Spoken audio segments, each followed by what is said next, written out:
एक हम डिक्टेटरशिप की तरफ जा रहे हैं, टोटल जंगल का कानून, कोई राइट्स नहीं, किसी किस्म का इस वक्त इंसानियत ही नहीं, ह्यूमैनिटी नहीं।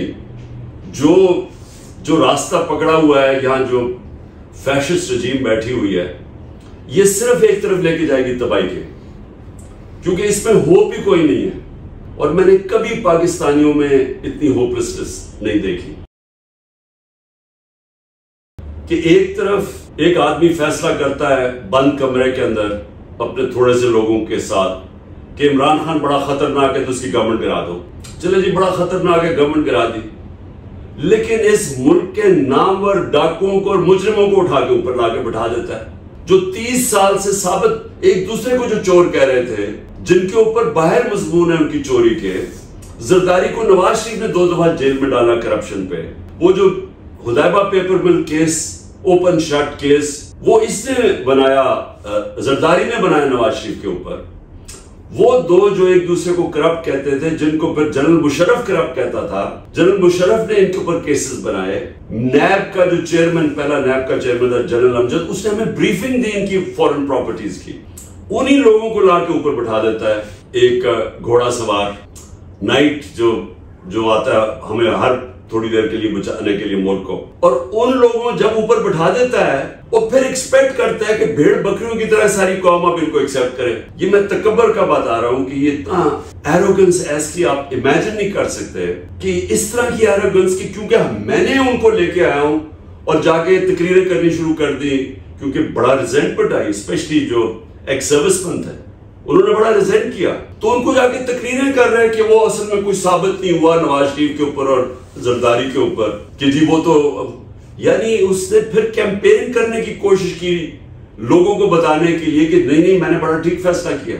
अब प्रॉब्लम क्या हुआ, उनको एक्सेप्ट करवाने के लिए अब यहां से असल डैमेज होना शुरू हुआ। जब इन्होंने देखा कि 9 अप्रैल को पीटीआई की गवर्नमेंट गिराई गई, 10 अप्रैल को स्पॉन्टेनियसली हजारों लाखों लोग निकले सड़कों के ऊपर सारे पाकिस्तान में। अगले दिन, ये कभी हुआ नहीं पाकिस्तान में। मैं ये दूसरी तरफ जा रहा हूं कि why is it the best of times, कि एक दफा, पहली दफा इतना बड़ा रिएक्शन आया कि पब्लिक ने शो किया कि हम इन चोरों को नहीं एक्सेप्ट कर रहे हैं। उसके बाद मेरे जो जलसे थे, मैंने कोई 60-70 जलसे किए।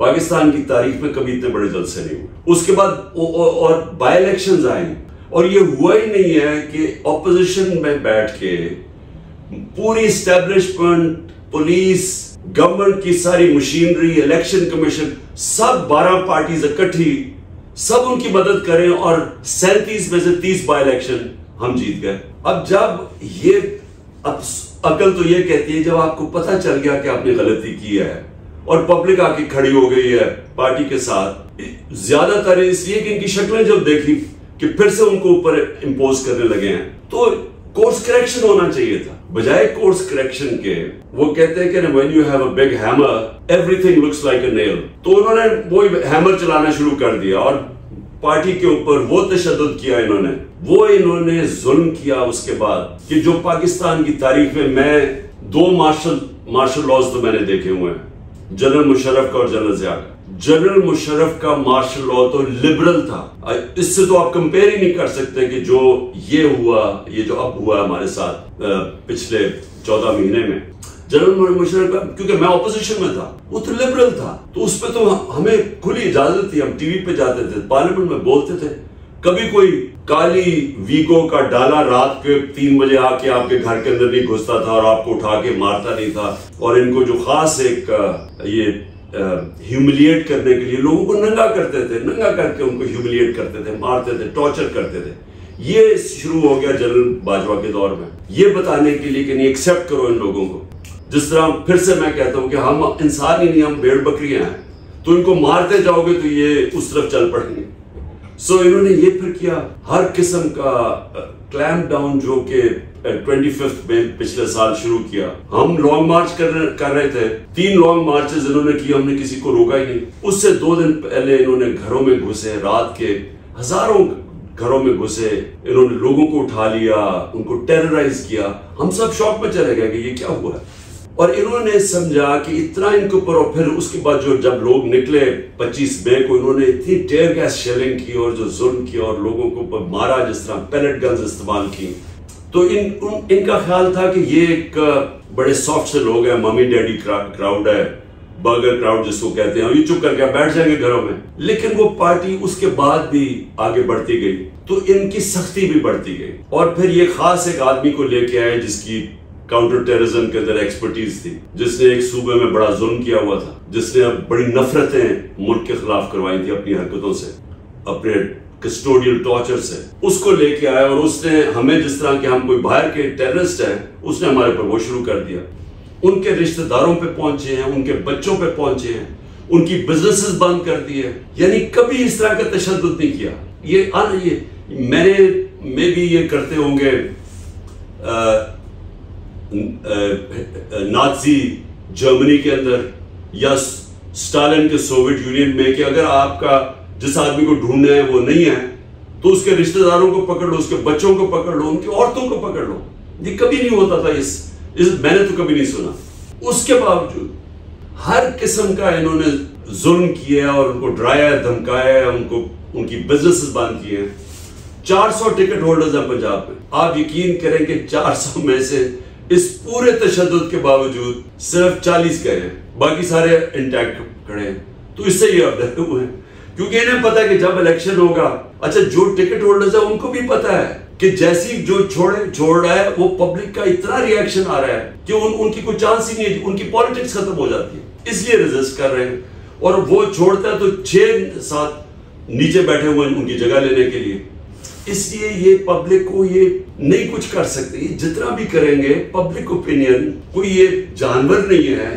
पब्लिक ओपिनियन को आप ये इस तरह के तरीकों से, नीचे वोटर तो आपका खड़ा हुआ है, तो इन्होंने जो ये जो अब आगे, अब मैं आप प्रेडिक्ट कर रहा हूं आगे इन्होंने क्या करना है। अब ये डरेंगे, इलेक्शन अनाउंस करना पड़ेगा इनको, 14 अगस्त इज द लास्ट डेट, उसके बाद इनको इलेक्शन करना पड़ेगा। तो इनका प्लान क्या है? एक, मुझे जेल में डालने का प्लान है। मैं एंटिसिपेट कर रहा हूं, क्योंकि 180 केसेस हैं, तो मैं एंटिसिपेट कर रहा हूं कि मंडे या फ्राइडे तक ये मुझे जेल में डाल देंगे, क्योंकि मुझे लगता है कि इनके प्लान्स वो बने हुए, डेस्परेट हुए हुए हैं।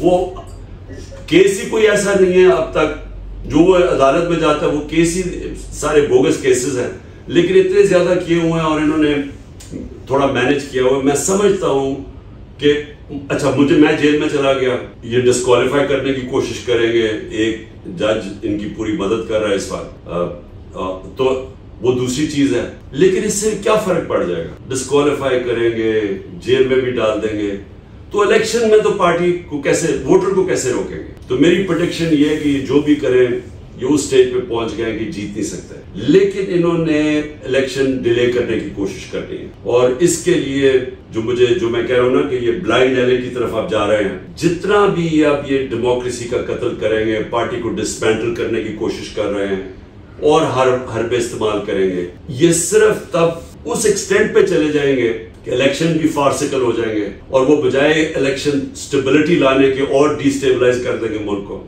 और IMF के साथ जो मैंने कल बात की थी, और वो समझते हैं इस चीज को कि जब तक पॉलिटिकल स्टेबिलिटी ना आए, इकोनॉमी तो स्टेबलाइज कर ही नहीं सकती। और इकोनॉमी तब स्टेबलाइज करती है जब एक प्रेडिक्टेबिलिटी हो एक सिस्टम में, रूल ऑफ लॉ हो, लोगों को ये पता चले कि अब ये 5 साल तक ये पार्टी है, इसके ये प्रोग्राम है, इसका ये इकोनॉमिक पॉलिसीज हैं। और ये जो सबसे इंपॉर्टेंट पाकिस्तान में चीज है, कॉन्ट्रैक्ट एनफोर्समेंट एंड जो जुडिशियल सिस्टम के अंदर ट्रस्ट हो इन्वेस्टर का, वो तो सिर्फ तब आ सकता है कि एक तगड़ी हुकूमत पब्लिक मैंडेट से आए जो कि इंपोज करे रूल ऑफ लॉ।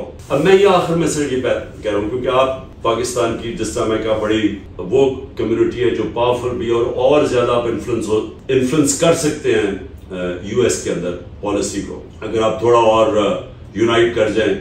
लेकिन एक प्रॉब्लम हमारी जीन्स में है कि पाकिस्तानी इसको यूनाइट करना आसान काम नहीं है, क्योंकि मैं तो क्रिकेट के जमाने से जानता हूं। जब मैं पहली दफा 18 साल का था, टीम के अंदर आया, तो मैंने 14 की स्क्वाड के अंदर 3 टीमें देखी बजाय एक टीम के। तो फिर मैंने रियलाइज किया हमारी जीन्स में कोई इशू है।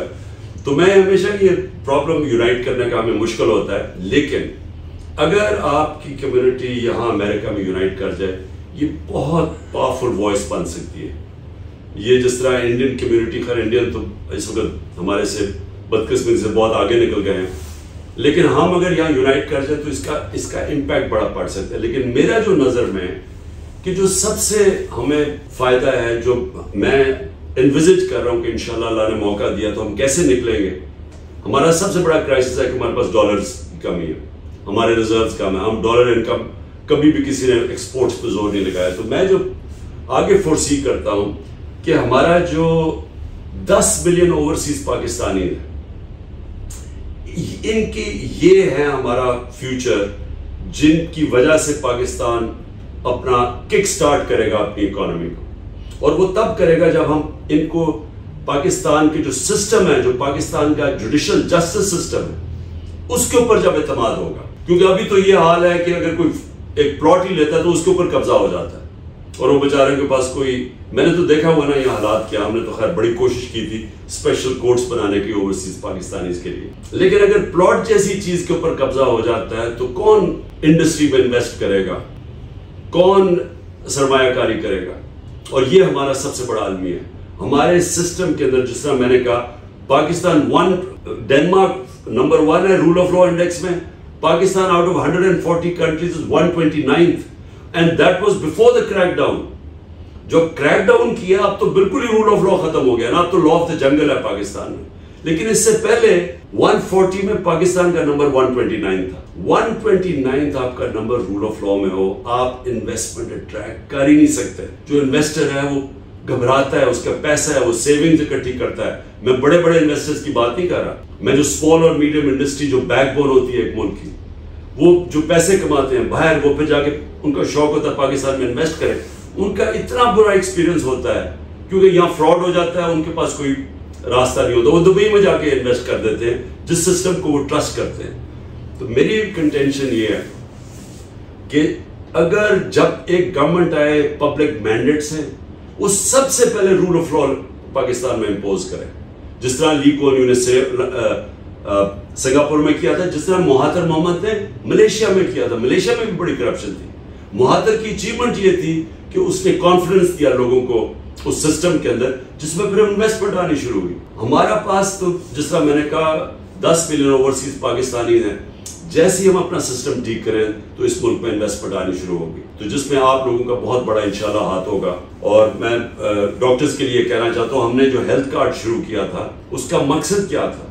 हेल्थ कार्ड का ये था क्योंकि इस वक्त सिर्फ जो हम गवर्नमेंट हॉस्पिटल्स बना ही नहीं सकते सारे मुल्क को कवर करने के लिए, तो हेल्थ कार्ड का मकसद ये था कि हेल्थ इंश्योरेंस अगर हर शहरी के पास, हर खानदान के पास 10 लाख की होगी, तो गाँव के अंदर, देहातों के अंदर बाइंग पावर आ जाएगी लोगों को पैसे देने के लिए, और प्राइवेट सेक्टर चला जाएगा वहां। और जाना शुरू हो गया था, प्राइवेट सेक्टर जाना शुरू हो गया था देहातों के अंदर। कैटरैक्ट के ऑपरेशन, छोटी छोटी क्लिनिक्स खुल गई थी जो हेल्थ कार्ड के ऊपर था, तो लोगों को हेल्थ कवर मिल गया था। उसके अलावा प्राइवेट सेक्टर नेटवर्क फैला सकता पूरा हमारा पाकिस्तान के अंदर, और फिर कंपीट करे गवर्नमेंट हॉस्पिटल से। गवर्नमेंट हॉस्पिटल पर प्रेशर पड़ जाएगा कि वो अपनी परफॉर्मेंस ठीक करें।